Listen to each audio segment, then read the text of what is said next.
My name is Christina Smith. So I'm a graduate student at the University of Maryland studying international education policy. Would you mind taking just a moment to introduce yourself to us? Of course, I'm Dr. Diya Abdo. I'm a professor of English at Guilford College, the founder and director of Every Campus a Refuge, and also the director of UNCG's Center for New North Carolinians. So I was just going to dive right in. And the first question I have for you is just to provide a brief summary of the initiative, give us some background on Every Campus a Refuge. Sure.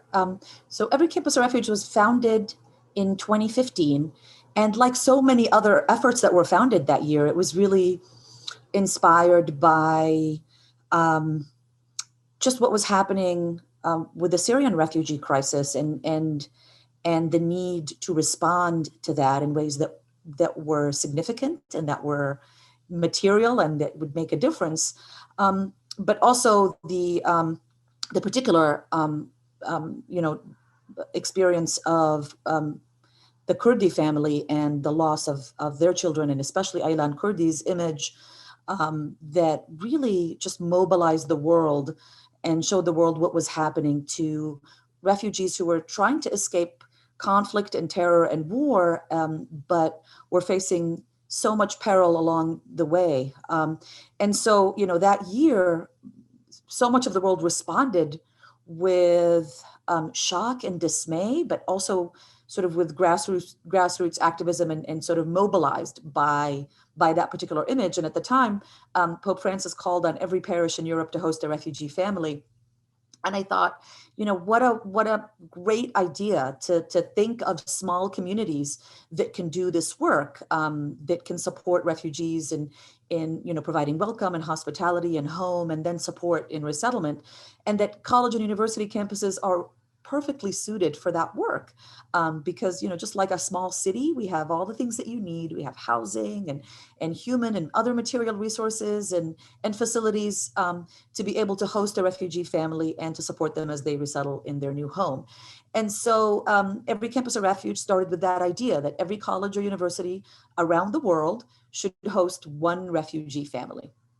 And so we started that work in 2015. In terms of designing and organizing, we partnered with the local refugee resettlement agency, CWS Greensboro, and we designed this initiative that is really sort of based on the needs and expectations of refugees resettling in the US. And we started doing that work in January of 2016, hosting refugees on Guilford College's campus. And we have been hosting refugees ever since. Our last family arrived right before the shutdown in March, and they recently moved out. So total, we have hosted 60 refugees. Half of them have been children, and they've come from different countries: the Sudan, Syria, Iraq, Rwanda, Uganda, the DRC, Venezuela, and Colombia. And yeah, so that's a sort of a nutshell of what we do. Oh, that's fantastic. I mean, what an inspirational model. It's a basic idea. It's such a simple idea. I know I think it just requires that shift of thinking that we do this all the time for students. We should also be able to do it for a refugee family. Right, which should be a simple idea. Somebody needs to just put that out into the world, and I'm glad to see that you're doing it. Which actually is a good transition into this next question, which is that I see the initiative has expanded to some other universities and colleges. But I'd love to hear how those conversations got started, and do you intend to promote the program to specific regions or specific cities? Great. That's a great question. So Every Campus a Refuge over the years since we started actively hosting refugees in 2016 has spread to several other campuses, including Wake Forest University here in North Carolina, but other campuses in Pennsylvania, in Florida, in Georgia, really refugee resettlement hubs.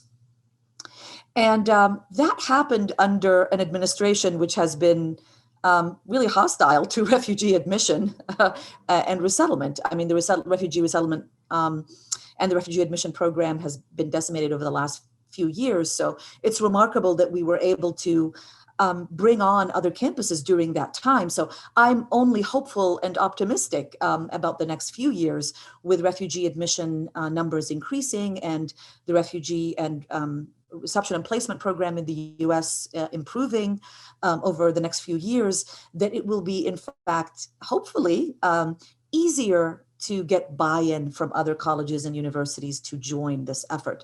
Conversations have started in different ways. So folks have heard about Every Campus a Refuge through a media story or an interview like this, which is why I love talking about the initiative. It's a way for other campuses to hear about this. And so it's really important for the story of Every Campus a Refuge to reach particular audiences, like students, like faculty, like staff, like administrations in higher ed. And so, they've heard about it through a media story or, an interview or, in some other way, maybe through word of mouth. And then they reach out to me. And what I usually do is sort of talk to other campuses through what this might look like on their campus. And I do talks and workshops so that, we can help them implement the program. It's happened at different campuses depending on the culture of the campus through different constituents. So sometimes it's initiated by a faculty member, sometimes it's initiated by students. I have found that it has been most successful when it was organized, initiated by students, by student groups. I contend, and I've been in higher ed for a very long time, that student groups are incredibly powerful, and that students are very powerful players in their campus decisions and culture and sort of future, and making sure that their campuses stated rhetoric and ethos is in alignment with what their campus is actually doing on the ground. So I would say that in the past, it's been that others have heard about us, but now with the promising changes in refugee admission and resettlement in the U.S., we're hoping to sort of do target outreach and connect with universities and colleges that are in cities that have historically been refugee resettlement hubs.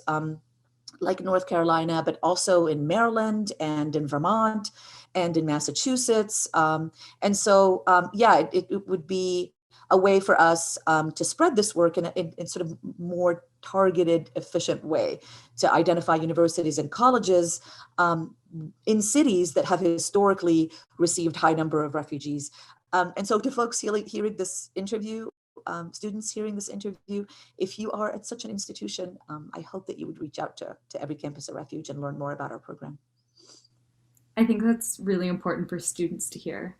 I think oftentimes students don't recognize the power that they can potentially have. So I'm glad that you mentioned that specifically. In one particular example, Lafayette College in Pennsylvania, they formed a student club, a student organization. I think that would be easy to do at colleges and universities that already have clubs and organizations focused on immigrant issues or maybe amnesty or refugee issues, international clubs. And they formed a club to address this particular issue and created an opportunity for Every Campus a Refuge to speak with stakeholders like the local refugee resettlement agency, but also the president of the university was there to ask questions that the administration and staff usually have about efforts like this, because they have questions that are very specific to the running of an institution, the logistics, about insurance and liability and things like that.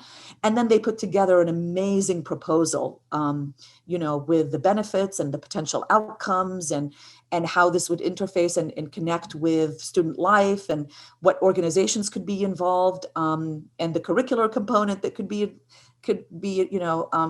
engaged, and did it that way. And so, yes, absolutely, students have a great deal of power and know-how to get things organized on their campuses.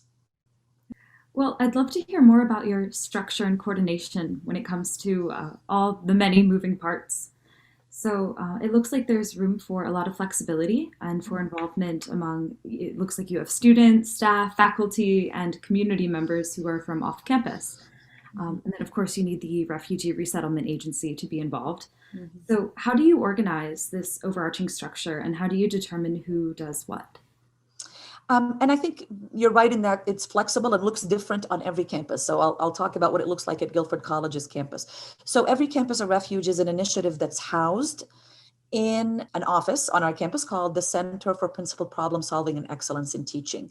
And so I think that's one key point organizationally, is to find a programmatic departmental home on a campus where this initiative could live. So maybe it's in, the Office of Community Engagement, civic engagement, maybe it's political science, maybe it's service learning.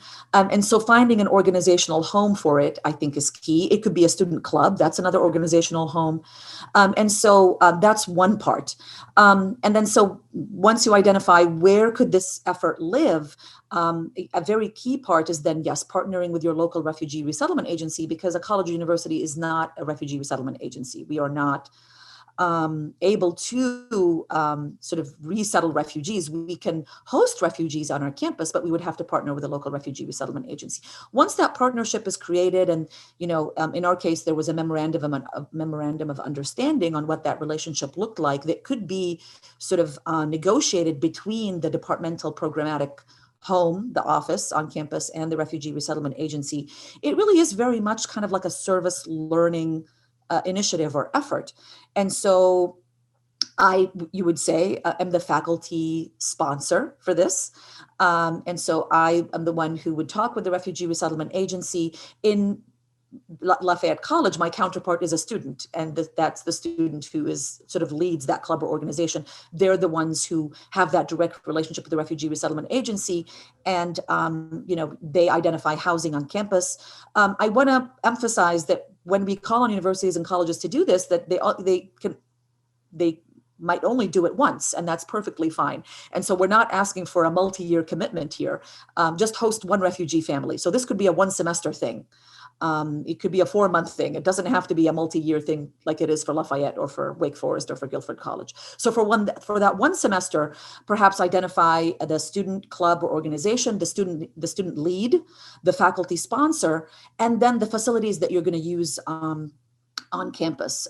In Guilford's case, it's a house.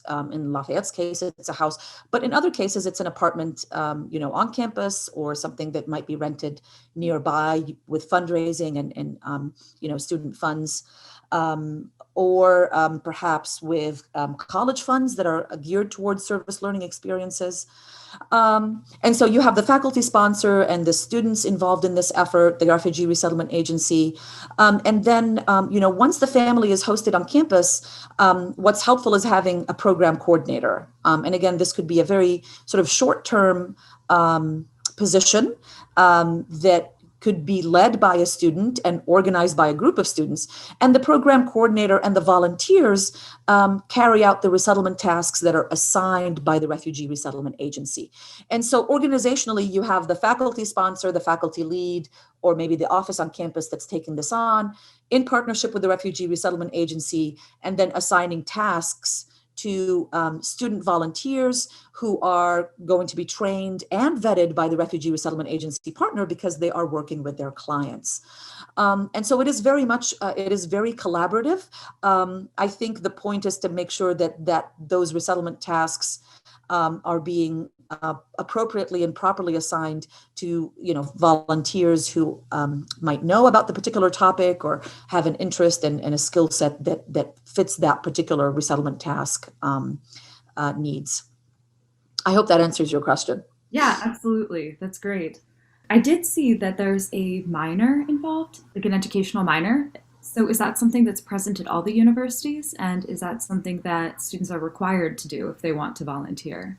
Great question. It is not something that's present at all of the colleges or universities. Every campus of refuge, as I said, can be very episodic and can be very temporary. So as a campus, you can do this for one semester as a student project or a service learning project, right? You just need to partner with the refugee resettlement agency, which is very doable, and identify facilities on campus, and then the students can organize this effort for one semester. At Guilford College, we decided to institutionalize every campus of refuge because we wanted it to be sort of part of the lifelong journey of the institution. And so we created 2 minors through the Center for Principal Problem Solving. They're called Principal Problem Solving Experience Minors. So they're experiential minors, and also very doable at other institutions, because what we did was I designed a particular course that was geared towards theory and praxis around refugee resettlement in Greensboro, and then doing the work of supporting refugees by hosting them on campus and then supporting their resettlement efforts. But then we looked at the offerings that we had at Guilford College, and we had so many that were focused on immigrant and refugee voices, immigrant and refugee experiences, on forced migration, on migration policies and immigration policies, on community building and organizing. And so we developed a 2-year minor that that did 4 things. A course that focused on teaching students what forced migration is and why it happens, and what it means. We had a course that focused on centralizing the voices and experiences of refugees and immigrants, because that's a very important part of the ethos of every campus of refuge, is to center and centralize the voices and the experiences of the folks that we're hosting on our campus. A course on how to build community and organize. And then the last course, or a course that they take, for an entire year, it's split between 2 semesters, on refugee resettlement in the US, refugee resettlement in Greensboro, and then the service learning part, the actual hosting of refugees on Guilford's campus, and then volunteering with them through their resettlement experiences. But students did not have to take the minor to volunteer. They do need to get trained, and then they get background checked and vetted. But if you're in the minor, then it is a requirement for you to actually volunteer with every campus of refuge. Okay, no, that makes lots of sense. So thank you. I'm going to kind of skip around just for the sake of time. So to move on, what would you say are your benchmarks for success? I think for us, it's the success of the family, right? And so every campus of refuge hopes to intervene in what we believe are to be problematic aspects of resettlement support in the US. Refugee resettlement agencies are doing incredible work, but they're underfunded and under-resourced and overworked. And the reception and placement program has particular expectations that are sometimes untenable. So the expectation is that, a refugee family, given a particular limited small stipend, will achieve self-sufficiency in 3 months, economic self-sufficiency, linguistic self-sufficiency, and the expectation is that they will accept the first job that they're offered, whether it's commensurate with their skills and their interests and their certifications and their desires, and that they will be able to afford housing. Safe, affordable housing is incredibly sparse, very rare in Greensboro and across the US. And so we want to provide an experience for refugees that allows them to settle in without financial stress, without additional trauma to the trauma that they already experience, with a lot of community support, and to be able to successfully find housing that's suitable to them, that's safe, that is, in the area that they want, near the job that they want, near the, schools that they want, and that they successfully resettle. So for us, the benchmark is the success of the family. Are they able to find employment while they're with us? Are they able to move off and afford rent in an area that they want, that is both safe and affordable? Do they feel like they've integrated? Do they feel like they have formed successful relationships with the community that they are moving into? And so we have research studies that actually track the impact of every campus of refuge that have shown that the refugees that experience the program, I like to call it campus-based refugee resettlement, talk about experiencing feelings of belonging, community building, and financial success to the point that they're able to send money back home to families that they left behind. That's a great way of putting it. So, on the flip side, then, what are the principal challenges that you've encountered? I always say that the principal challenge is ideological, in the sense that this work is actually very easy to do, inexpensive to do. it's already in alignment with a lot of the things that we already do, right? So community building, community-based engagement and service learning, sustaining community relationships, leveraging campus resources to support community members. So we already do a lot of that. And the spirit of community engagement is something that's called upon over and over again for campuses and universities to do, right? To use campus resources, to reciprocate with their communities. The challenge has been ideological. It's been trying to convince universities and colleges to buy in that this is actually doable and that doing it is not political in the sense that, it's quote unquote bad. And so, thinking about this as community engagement rather than a bipartisan issue or getting over combating the anti-immigrant, anti-refugee, xenophobic rhetoric and discourses and policies that seem to permeate our community conversations, our campus conversations.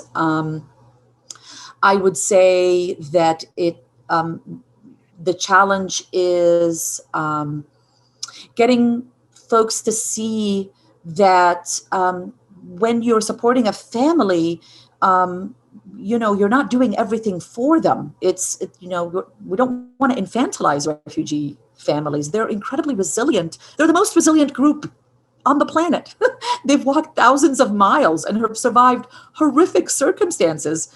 They are the survivors. And so it's not like you're taking care of everything possible, right? You're just providing the resources that are there that would otherwise not be used to, give a family a new home, through which they can start a successful life. And so I think that the challenge has been getting universities and campuses to believe that this is something that they should do and that this is something that they could do. Yeah, I hope that makes sense. It really has just been a sort of a mindset. The challenge has been the mindset. Yeah, absolutely. Well, if nothing else, what is one basic step that a university or a college could take moving towards this direction? Yeah, I think a simple step is maybe just look up the refugee situation in their city. There's a very easy website that I can share with you that shows historically where refugees have gone. And so if you're in that state, then you're in a position to argue or maybe to make a case for campus-based refugee resettlement and support at your university. Maybe locate your local refugee resettlement agency. There's also another website that can help you very easily locate that agency. But very simply, just sort of look up accurate information about refugees, who they are, what they need, what they go through. There's so many myths about refugees. I think one of the other challenges that we're facing is this myth of scarcity, right? That we don't have enough resources to support all of the issues that we have here in this country and refugees and immigrants. And of course, that's not true. It's about resource allocation. There are plenty of resources, and colleges and universities are resource rich. And so, just reading a piece about, refugees and immigrants, there's so many out there that we could recommend that could give folks a sense of who refugees are, what their experiences are, and what resettlement looks like for them. And then please reach out to me so I can tell you how to make your campus into an ECAR campus. Well, that's fantastic. I'd like to end by just asking if there's anything else you'd like to share. I want to say that this is a fantastic moment to be thinking about this. Over the last few years, we've been sort of going against the current, against the stream. It's been challenging. We've been resilient in the face of a lot of challenges and barriers to refugee resettlement. But now is a moment of hope and opportunity and potential to really advocate for, to increase the capacity for welcome and for hospitality in this country. And this is, I want to say, if you're invested in anti-racism work, this is absolutely anti-racism work. Supporting refugee and immigrant communities who are predominantly of color is a part of what we should all be doing to support Black and brown lives in this country. Well, it has been a pleasure to talk to you. Yeah, what an inspirational way to start the day. Thank you both very much. Thank you. And I'll see you all soon.